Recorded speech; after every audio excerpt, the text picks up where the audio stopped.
Oke,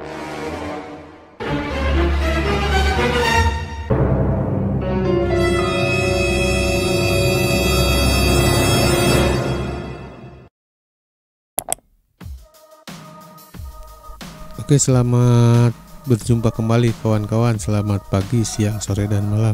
Ini saya baru dapat kiriman Toyosaki ya, buat kita cek, kita review, kita tes, kita lihat sampai di mana ke kualitasnya. Nih gain maksimumnya 46 terlihat. Mudah-mudahan betul 46 desibel ya. Saya nggak tahu juga nih buat pengukuran desibel ini karena nggak punya alat ukurnya ya, alat bantu ukurnya. Speknya seperti ini kawan-kawan, 75 ohm, daya listriknya 3 watt, untuk PHF dan UHF. Saya pikir saran buat produsen booster ya, saya harap buat kedepannya buat mengirit modal, mengirit bahan ya nggak usah lah untuk fasilitas PHF-nya diaktifin ya gitu, karena sekarang apalagi sekarang udah ke digital, PHF mungkin sebagian besar tidak dipakai ya. Buat irit daya dan bahan di booster tersebut ya, sarannya seperti itu. Ini dari Toyosaki ini harganya murah tapi lumayan kawan-kawan, secara terlihat mata sih bagus ya gitu kan. Nah, tapi nggak tahu secara hasilnya, nanti kita coba. Di luarnya logonya terlihat nih, dari sisi power supply-nya bagus banget, kualitas kabelnya bagus, kita cek kawan-kawan. Ada tombol power di belakang nih, kita cek berapa volt sih si Toyosaki ini dari power supply-nya. Karena kalau kita tahu nilai tegangan dari power supply, kita bisa kawinkan ya, bisa dengan booster lain, kita kanibalkan. Ketika satu booster rusak bisa pakai power supply yang lain. Kita cek ini tegangannya berapa kawan-kawan. Kita cek dulu nih tegangannya berapa volt yang keluar kawan-kawan, biar kita bisa kanibalkan dengan booster yang lain ya.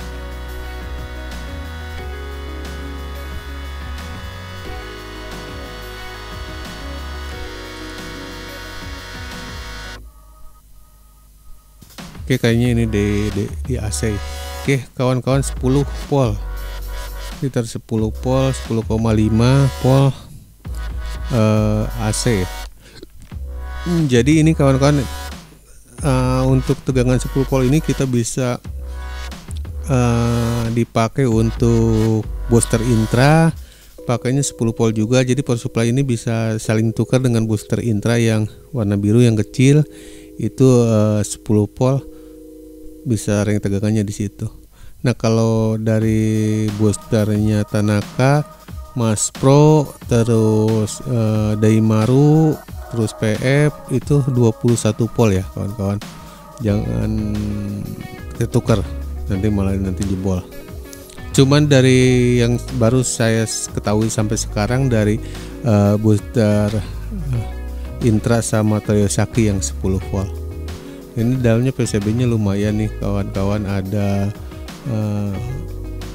nanti saya teliti lebih lanjut ya skemanya. Cuman secara selintas ada terlihat dua penguatan ya, dua penguatan PHF UHF, dua penguatan UHF, dua transistor UHF dengan regulatornya gitu kan.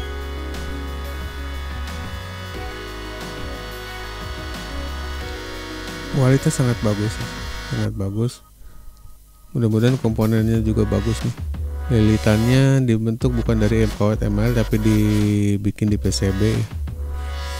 Nih mountingnya juga bagus banget, mountingnya ya lumayan. Kalau dengan besi seperti ini kayaknya tahan karat. lumayan tahan lah.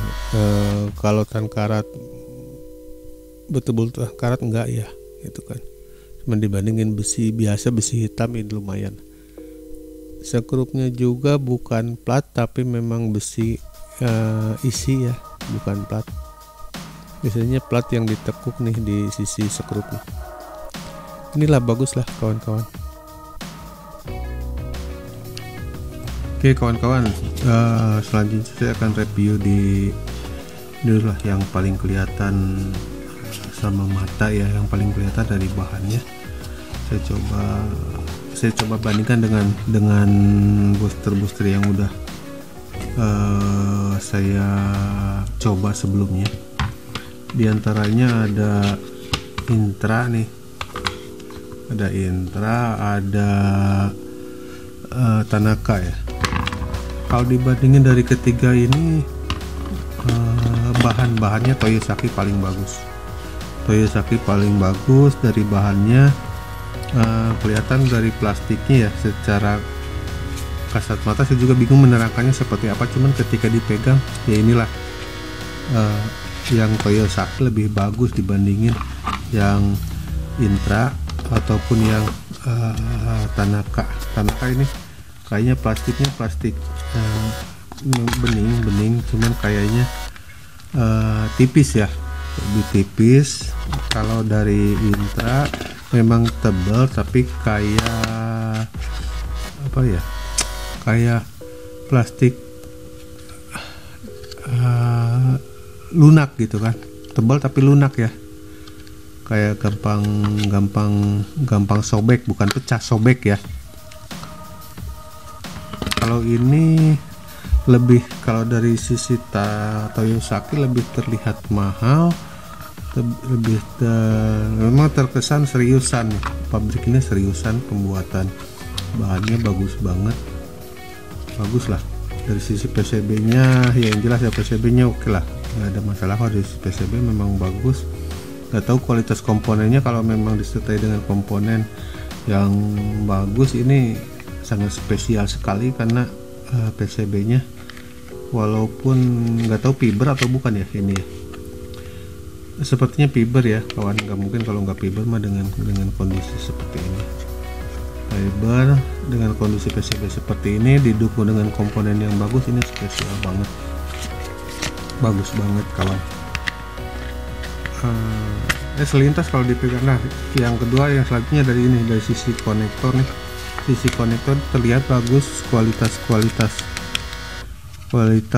logamnya bagus, dari baut-bautnya bagus, terlihat serius lah ya ini pemasangannya. Nah dari sisi power supply juga kabelnya nih, di antara power supply yang harganya di 60 ribuan ini paling bagus lah dari sisi bahan. Dari sisi bahan ininya juga nih, kualitas konektornya bagus. Nah yang mungkin yang ya luput dari perhatian produsen booster murah adalah ini nih. Booster murah yang lain, di antara booster murah yang lain yang satu angkatan atau satu generasi, satu harga, ini dari Toyosaki ini yang paling bagus konektornya ya, dudukannya, mounting boosternya paling bagus. Coba nanti teman-teman bandingkan ketika beli yang lain, saya kira ini yang paling bagus lah mountingnya dibandingin dengan booster yang di harganya di atas Toyosaki yang 100.000, 80.000. Ini Toyosaki mountingnya paling bagus ya. Secara kasat mata material paling bagus lah di antara booster yang harganya dari 50.000 sampai 100.000. Ini Toyosaki paling bagus lah dari materialnya. Mungkin nanti saya bocorkan hasil pemasangannya seperti apa dengan hasil Toyosaki ini. Yang jelas dari sisi material ini paling bagus. Mudah-mudahan ini juga menjadikan booster yang kualitas bagus ya kawan-kawan. Nanti saya tulis di deskripsi ya kawan-kawan, karena saya belum sempet buat cek naik ke atas antena buat ganti booster. Sekarang saya pakainya yang di atas, saya pakai Daimaru kawan, karena saya belum pernah beli booster yang mahal, karena kualitasnya hampir sama aja saya bandingkan. Demikian kawan-kawan, mudah-mudahan bermanfaat, bisa jadi acuan kawan-kawan buat nyari perangkat digital. Jangan hamburkan biaya, cari referensi yang betul-betul memang bisa dipercaya. Demikian, terima kasih. Assalamualaikum warahmatullahi wabarakatuh.